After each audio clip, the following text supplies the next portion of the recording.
কবিতা মায়ের শাসন। মা বলছে, কই গেলি রে খোকা আমার, পড়তে বস না তুই, রোজ পড়ে মজার ছড়া তোর বনে জুই। এখন ছেলে বলছে, পড়তে গেলে মন বসে না, ঘুম আসে মা খাটে, মন আমার গিয়ে থাকে স্কুলের ওই মাঠে।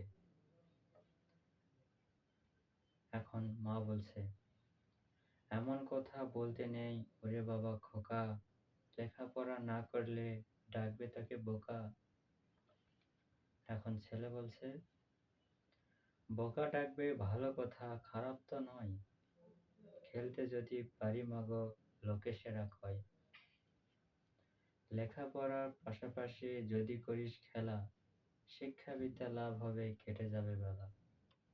এখন ছেলে বলছে, আর দেব না ফাঁকি মাগো, স্কুলে যাব রোজ, গায়ে দিয়ে সাদা শার্ট পায়ে পরব সোজ।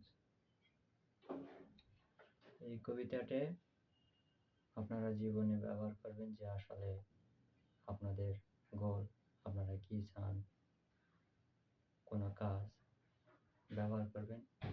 কবিতাটা অনেক রহস্য আছে। যদি ভালো লাগে লাইক করবেন, শেয়ার করবেন। ধন্যবাদ।